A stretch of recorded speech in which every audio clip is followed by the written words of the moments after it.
Good evening, everyone. My name is Paul Young. I'm just going to walk you through supply chain in North America.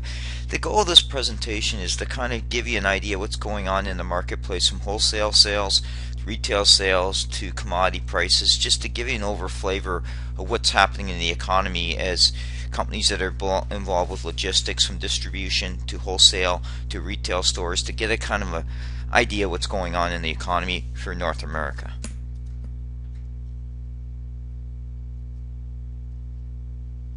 This presentation is only one perspective of supply chain. You're more than apt to go out to government websites to review what's going on in retail sales, wholesale sales. Also look at bank sites in terms of the economic outlooks in terms of retail sales, just to give a flavor of what's going on. Here's a little bit about myself. I'm a professional accountant by trade. I focus on about 25 years experience academic, industry, as well as financial solutions. My agenda is pretty compact. I'll look at aspects of supply chain because from supply chain we're talking from all sectors that are involved, from manufacturing to wholesale to retail. And it's an area that you need to kind of understand what's going on in terms of the factors that are driving it, because consumer spending drives 2/3 of the economies in both Canada and the US, and is a good indicator of health of an economy. So the commodity price index is a critical driver for, especially with manufacturing and also food product and housing markets, because it tells you how prices are happening in terms of the commodity side. And since a lot of things that go into part of the consumer product go into basically commodity prices, the components there, you'll see issues with that in terms of the lower commodity prices, but offsetting factors is you've got a stronger US dollar compared to the world currency, and that's impacting things as well.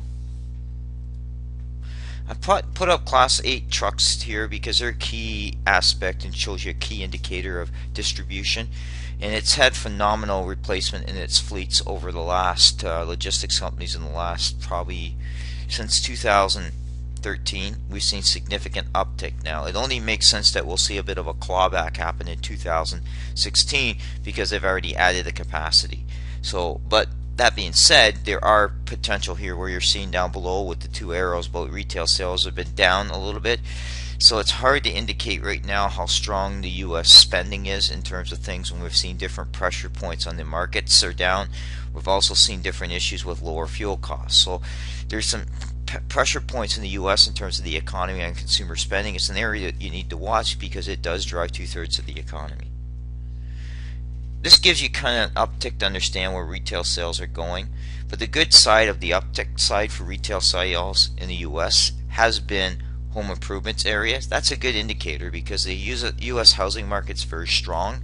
It's the strongest it's been in close to a decade since we had the economic fallout in 2008, 2009.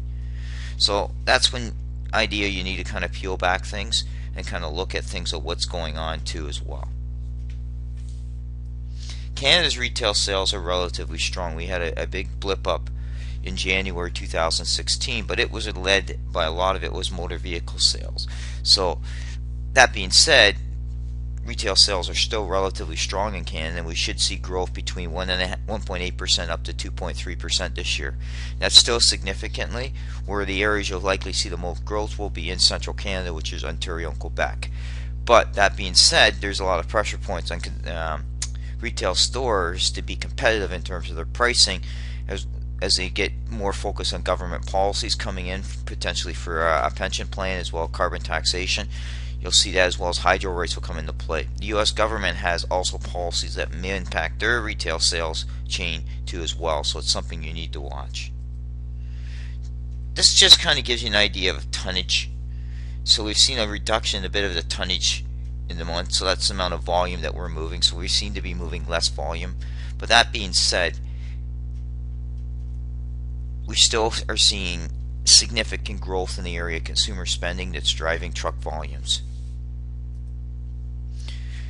Producer price index basically shows you how much producers are going to pay. It's kind of their cost of inflation in terms of the material area. So if you look at food cost itself, it's dropped significantly, and it's at the lowest level since April 2011. So those people in the area of shipping fresh produce should be in an area that should be watching that area. Now in Canada's case, we're hitting a double whammy, so to speak, because we've got a low low Canadian dollar that basically impacts our imports, but we're also seeing lower fuel costs. So some of the offset's been there, but not significantly enough to do a lot of damage or concerns. Business inventories is a key area because it's the amount of inventory businesses are holding. Now that being said, even though it's a higher level and it's a good indicator that possibly people won't be buying stuff later on in the year, the issue that comes out in the next slide, when I look at wholesale sales, and this ties into the business inventory area, is that the bulk of the growth in inventory is in basically non-durable goods like drugs, paper, and farm products. So even though you're looking at a high level detailed data number in inventory, the critical factor that's driving it is the fact that non-durable goods are leading that inventory spike. So economists aren't that worried about what's happening here, but it's an area that we should be watching. In Canada's case, wholesale sales have had a little bit of a growth, but look at where we're seeing some of it basically driven. Well, we're seeing strong housing starts, so that means construction spending on equipment, materials, and all that is in play. We're also seeing strong manufacturing sales, so that's also bringing in new equipment replacement, looking at materials and that related to that too. So that's probably why some of that's being driven right now in the wholesale sector, but it is an area that we should be watching as part of looking more forward in terms of what's happening to the health of the economy. I want to bring up retail store closings because they're not just immune to Canada, they're also in the US as well. The more and more businesses transform themselves into e-commerce or re-looking at how they do their hub and spoke, the more pressure will be from chains to downsize or reconfigure their operations. Now, those of you watching this that are in management consulting or doing some sort of financial performance solution, you will see opportunities here to kind of upsell opportunities within the financial performance management area directly related to retail stores, because they're trying to be more fluid and understand the dynamics from social media analytics to basically understanding how they're going to expand their growth out. So cost to serve models come into play. You get more in terms of resource planning. All that's going to come into play because retail is so finicky that you need to be able to control your business models. I put e-commerce here. It's not a trend that basically is easily trackable, but what basically the key drivers here is that the brick and mortar companies have identified e-commerce as a key part of their strategy. That being said, how they play into it or enter into that place and expand it is critical to their success or failures. So you may end up seeing how these companies grow their e-commerce sale by 10 to 12. They're actually playing a channel conflict here because they still have their brick and mortar stores, but they're seeing less volume there, so they have to reconfigure their organization to take advantage of the e-commerce direction of what people want in terms of spending. It's an area, as you're building financial performance solutions out there, is you need to be kind of cognizant of that and cognizant of how we pull that information together to build models around that, because the operational side, when you do a cost to serve model now, is going to be impacted by how e-commerce works as overall part of the cost strategy. Now, issue facing retail sales in Canada and the US are strong US dollar, which is allowing, in the case of the US, makes imports less expensive, but in case of exports going out to other countries, it makes them more expensive. Taxation policy, so whatever the US federal government introduces, state governments do, whether it's sale tax increases, payroll taxes, carbon pricing, will all impact consumer goods, the price of consumer goods, and it needs to be watched. Trade deals. We've seen TPP come into play. We've seen different things of the possibility that NAFTA maybe opened up the review. Those will impact the pricing of consumer pricing, and that'll impact the overall retail side, which actually impacts the supply chain area.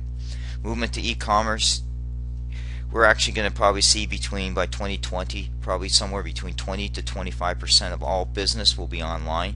That's significant because as logistics companies look as part of the supply chain, they're going to be basically looking at how they be a partner within that market segment, and it's an area that you need to watch as well. So this presentation is kind of overlays certain things on the retail side, the wholesale side, because they are driving the logistics issue and part of the supply chain and going to be what's going to be put in pressure point. The other thing that's coming into play too as well is that many companies, large retailers, aren't able to take more cost of that system. They've already gone to the wall quite a bit with their suppliers in terms of the rebate system and pricing, that there's likely not much more in terms of savings they're going to achieve or their ability to get from their resellers or from the marketplace. So it's something you need to bear in mind as large retailers reconfigure their businesses in terms of how they're going to approach the market. So it's something to bear in mind as you look forward, as you adjust your business plans to what's happening in the economies. Thank you.